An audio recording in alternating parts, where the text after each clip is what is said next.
Quizás hemos escuchado muchas veces esa frase que dice, la salvación es para todos.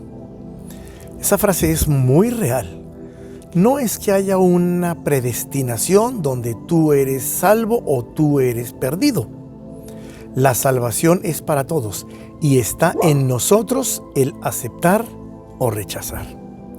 ¿Te has dado cuenta cómo unos sí y otros no, aunque las circunstancias sean muy similares? Vamos con algunos ejemplos bíblicos. Recordemos esa pareja de hermanos, Caín y Abel.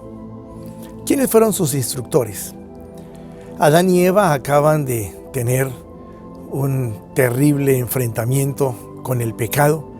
La primera vez que lo sienten, ven todas sus consecuencias. Ahora nacen Caín y Abel y ellos, sus padres, están en la urgente necesidad de enseñarle a sus hijos lo que ocurrió y enseñarles el amor de Dios. Los dos hermanos oyeron lo mismo, fueron instruidos en lo mismo. Lo que pasa es que internamente tal vez sus cerebros estaban pensando diferente. Caín demuestra lo que ha aprendido y lo que ha sentido, llevando delante de Dios una ofrenda, como Dios había dicho, pero no a la manera de Dios. Él dijo, yo la voy a presentar con lo que yo hago, de mis frutos, y presenta los frutos de la tierra. El fruto de la tierra como ofrenda para Dios no es una señal para ver cómo la sangre del cordero limpia el pecado.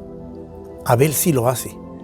Presenta el cordero inmaculado que representaba obviamente al mismo Señor Jesús, que algún día, mucho más adelante, vendría para derramar su sangre por la humanidad. Todos nosotros hemos oído también un evangelio, y ahora unos se aceptan, otros no. Caín lo rechazó porque quiso hacerlo a su manera.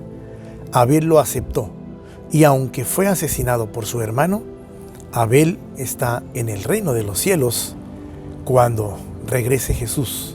Allí estará este Hijo de Dios.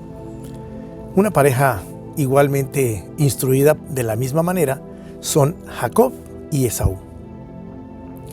Ambos con una familia disfuncional. Un papá que tiene su preferencia por Esaú, una mamá que tiene su preferencia por Jacob y que hacen todo tipo de trucos entre ella y el mismo Jacob para engañar a su padre. Y ya todos conocemos el resultado de la historia. Finalmente decimos que Jacob es el bueno y Esaú el malo. Bueno, ¿qué tan cierto es eso? El bueno era el engañador, era el usurpador. El bueno fue el que hizo trampa. El otro simplemente no se menciona mayor cosa, sino que él rechazó, despreció lo que era la primogenitura. Ah, sí. Jacob, ese engañador, fue el elegido, porque finalmente fue quien puso su caso y su problema delante de Dios y Dios lo restauró. Dice Hebreos el capítulo 11 y el verso 21, por la fe, Jacob, al morir, bendijo a cada uno de los hijos de José y adoró apoyado sobre el extremo de su bordón. Es hombre de fe y está tenido en su historia dentro del capítulo de la fe de la Sagrada Escritura. Una pareja más. No eran amigos, pero voy a tratarlos de la misma manera. Ambos tuvieron encuentro con Jesús. El uno es el joven rico.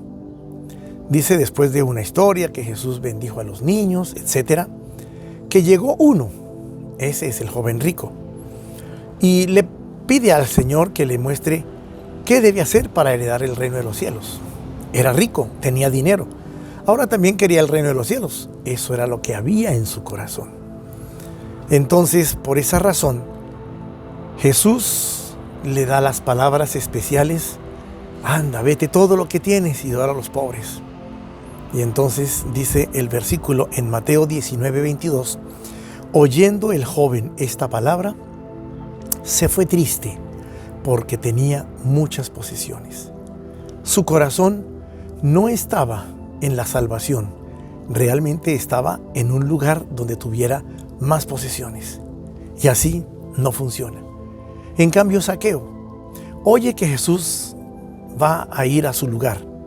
Se sube en un árbol por el tamaño de su estatura.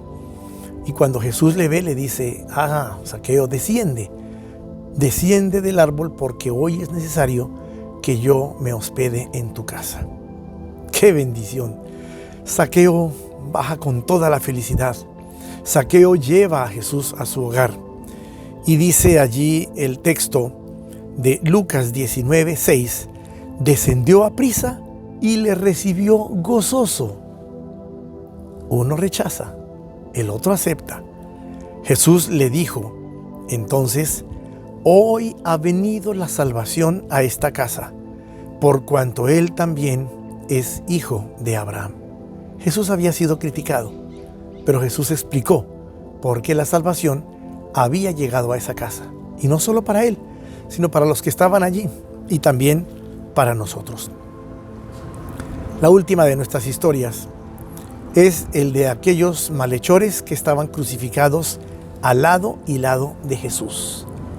Dice la Escritura que uno de ellos estaba colgado, injurió a Jesús y le dijo, Lucas 23:39, si tú eres el Cristo, sálvate a ti mismo y a nosotros.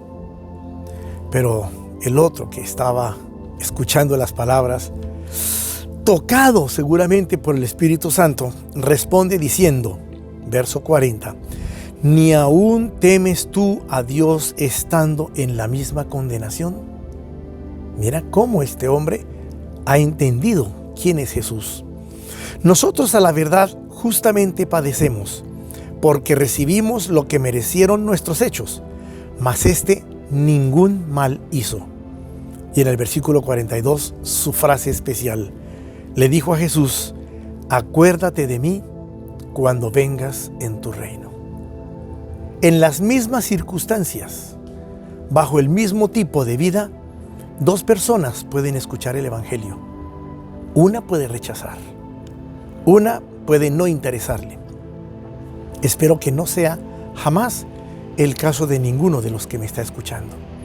Pero el otro puede con gozo decirle, Señor, acuérdate de mí cuando vengas en tu reino.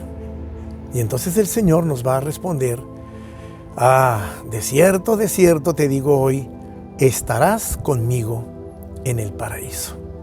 He aquí, yo estoy a la puerta y llamo. Todos reciben el llamado, pero solamente quien acepta podrá entrar en el gozo del Señor.